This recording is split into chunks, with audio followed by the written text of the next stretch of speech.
Welcome to நாதர்ஸ் media. இன்னைக்கு நம்ம பேச போகிற தலைப்பு ஃப்ளாட் ஃபுட், அதாவது தட்டையான கால்கள். இதை மெடிக்கல் டேர்மில் பெஸ்ட் பிளானர்ஸ் அப்படின்னு சொல்லுவோம். நம்ம உடம்புக்கு ஃபவுண்டேஷனே நம்ம கால்கள் தான். நம்ம கால்களில் 26 எலும்புகள், 33 ஜாயின்ஸ் மற்றும் 100க்கும் மேற்பட்ட தசைகளும் தசைநார்களும் இருக்கு. நம்ம கால் ஒரு காம்ப்ளெக்ஸ் மெக்கானிசம். யூஸ்வலாக நம்ம பிறந்து ஒரு சில வருடங்கள்லே நம்ம பாதத்தில் இந்த ஆர்ச் நேச்சுரலாக ஃபார்ம் ஆகிடும். சப்போஸ் நேச்சுரலாக இந்த ஆர்ச் ஃபார்ம் ஆகலை, இல்லை ஏதாவது ஒரு காரணத்தினால இந்த ஆர்ச் ஆப்சண்ட்டாக இருக்குன்னா இந்த கண்டிஷனை தான் நம்ம ஃப்ளாட் ஃபுட், தட்டையான கால்கள் அப்படின்னு சொல்கிறோம். இந்த ஆர்ச் நம்ம கால்களுக்கு ஒரு குஷன் மாதிரி செயல்படுது. நம்ம நடக்கிறதுக்கு, குதிக்கிறதுக்கு, ஓடுறதுக்கு ஒரு ஸ்ப்ரிங் மாதிரி ஆக்ட் ஆகிறது இந்த ஆர்ச் தான். அடுத்து பார்த்தீங்கன்னா நம்ம ஸ்மூத்தான ரன்னிங்க்கு, வாக்கிங்க்கு நமக்கு இந்த ஆர்ச் ரொம்பவே ஹெல்ப் பண்ணுது. இந்த ஃப்ளாட் ஃபுட் மொத்தம் 2ஆக பிரிக்கிறோம் நம்ம. அதாவது கன்ஜெனிட்டல், குழந்தைகளுக்கு ஏற்படக்கூடிய ஃப்ளாட் ஃபுட். அடுத்து அக்வயர்ட், அதாவது பெரியவங்களுக்கு ஏற்படக்கூடிய ஃப்ளாட் ஃபுட். குழந்தைகளை பொறுத்த வரைக்கும் குழந்தைகளுக்கு 5 வயசு வரைக்கும் அவங்க கால் ரொம்ப ஃப்ளெக்சிபிளாக இருக்கும். அவங்களுக்கு 10 வயசு வரைக்கும் நம்ம வெயிட் பண்ணலாம் இந்த ஆர்ச் ஃபார்ம் ஆகிறதுக்கு. யூஸ்வலாக மன வளர்ச்சி குன்றிய குழந்தைகளுக்கும் மசில் ப்ராப்ளம் உள்ள குழந்தைங்களுக்கும் காலில் ஆர்ச் ஃபார்ம் ஆகிறதுக்கு கொஞ்சம் டைம் எடுக்கும். ஒன்ஸ் அந்த மாதிரி குழந்தைங்களுக்கு 10 வயசு தாண்டி ஆர்ச் ஃபார்ம் ஆகலை அப்படின்னா நீங்கள் டாக்டரை கன்சல்ட் பண்றது நல்லது. இந்த ஆப்சன்ஸ் ஆஃப் ஆர்ச் இருக்கிற குழந்தைங்க விளையாடும் போது அடிக்கடிக்கு கீழே விழுந்துருவாங்க. அடிக்கடிக்கு அவங்க ஜாயிண்ட் பெயின் கம்ப்ளைண்ட் உங்ககிட்ட சொல்லுவாங்க. அடுத்து பெரியவங்களுக்கு ஏற்படக்கூடிய ஃப்ளாட் ஃபுட். பெரியவங்களை பொறுத்த வரைக்கும் அவங்களுக்கு இந்த காலில் ஆர்ச் இருந்திருக்கும். ஏதாவது ஒரு சில காரணங்களால அவங்களுக்கு இந்த ஆர்ச் விழுந்துட்டு ஃப்ளாட் ஃபுட் ப்ராப்ளம் ஏற்பட்டிருக்கும். அதுக்கு முக்கியமான ஒரு சில காரணங்கள் என்ன அப்படின்னு பார்க்கலாம். முதல் காரணம் ஓவர் வெயிட். அதாவது திடீர்னு சடனாக வெயிட் இன்க்ரீஸ் ஆனாலும் இந்த ஃப்ளாட் ஃபுட் பிரச்சனை ஏற்படும்.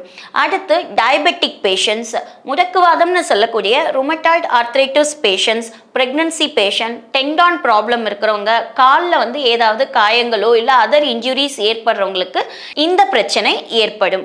அடுத்து இம்ப்ராப்பரான ஸ்லிப்பர்ஸ் வேர் பண்ணுறவங்க, அன்சைஸ் ஷூஸ் அண்ட் ஸ்லிப்பர்ஸ் வேர் பண்ணி ரொம்ப நேரம் நிற்கிறவங்க இல்லை ரொம்ப தூரம் நடக்கிறவங்களுக்கு இந்த ஃப்ளாட் ஃபுட் பிரச்சனை ஏற்படும். ஒன்ஸ் ஒருத்தருக்கு ஃப்ளாட் ஃபுட் வந்துருச்சு அப்படின்னா அவங்க ஃபேஸ் பண்ணுற ப்ராப்ளம்ஸ், அவங்களுக்கு ஏற்படக்கூடிய டிராபேக்ஸ் என்னென்ன அப்படிங்கிறத பார்க்கலாம். இவங்களுக்கு காலில் லிகமெண்ட் ரொம்ப வீக்காக இருக்கும். அதாவது தசை நார்கள் தளர்ச்சி அதிகமாக இருக்கும்.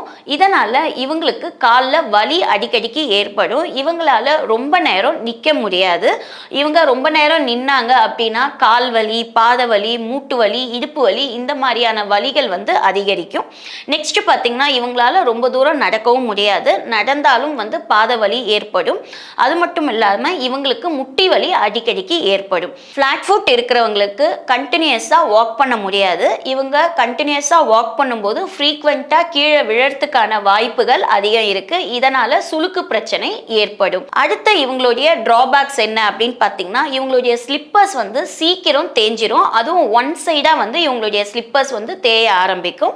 நெக்ஸ்ட் பார்த்தீங்கன்னா இவங்களுடைய வெயிட் ஈவனாக பாடியில் டிஸ்ட்ரிபியூட் ஆகாது. ஒரு பக்கம் தான் பாடியில் வெயிட் டிஸ்ட்ரிபியூட் ஆகும். அதனால இவங்களுக்கு மூட்டு வலி அடிக்கடிக்கு ஏற்படுறதுக்கான வாய்ப்புகளும் அதிகம் இருக்கு. ஒன்ஸ் உங்களுக்கோ இல்லை ஃப்ரெண்ட்ஸ் ரிலேட்டிவ்ஸ்க்கு யாருக்காவது ஃப்ளாட் ஃபுட் பிரச்சனை இருக்கிறத நீங்கள் பார்க்குறீங்க அப்படின்னா இமீடியட்டாக நீங்கள் பண்ண வேண்டியது உங்களுடைய ஸ்லிப்பர்ஸை மாற்றணும்.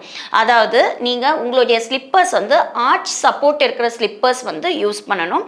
நீங்கள் கடையில் கேட்டிங்கன்னா உங்கள் ஆர்ச் சப்போர்ட்டோட உங்களுக்கு ஸ்பெஷலாக ஸ்லிப்பர்ஸ் ரெடி பண்ணி தருவாங்க.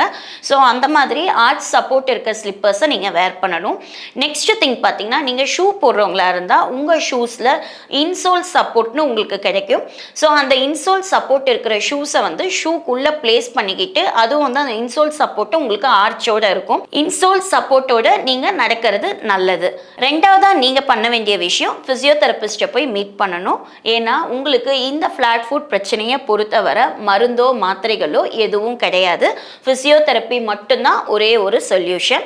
ஒன்ஸ் நீங்கள் தெரபிஸ்ட்டை மீட் பண்ணீங்கன்னா அவங்க ஃபர்ஸ்ட் அசஸ் பண்ணுவாங்க. உங்களுக்கு கம்ப்ளீட் ஃப்ளாட் ஃபுட் ஃபுட் இருக்கா இல்லை பார்ஷியல் ஃப்ளாட் ஃபுட் இருக்கா அப்படின்னு அசஸ் பண்ணிட்டு உங்களுக்கு எக்ஸசைசஸ் சொல்லித்தர ஸ்டார்ட் பண்ணுவாங்க.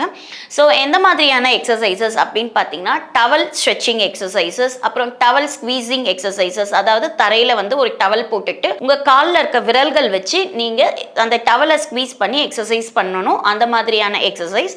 நெக்ஸ்ட் பார்த்தீங்கன்னா ஒரு கோல்ஃப் பாலோ இல்லைனா வந்து ஒரு வாட்டர் பாட்டிலோ உங்கள் பாதத்துக்கு கீழே வச்சு ஃப்ரண்ட் அண்ட் பேக் வந்து ரோல் பண்ணுற மாதிரியான எக்ஸசைஸ்.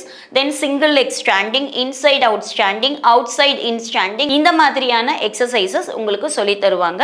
ஸோ இந்த எக்ஸசைசஸ் நீங்கள் ரெகுலராக பண்ணிட்டு வரும்போது உங்களுக்கு ஆர்ச் வந்து பாதத்தில் டெவலப் ஆகும். அடுத்தது வந்து பேர் ஃபுட் வாக்கிங், அதாவது வெறும் காலில் நடக்கிறது.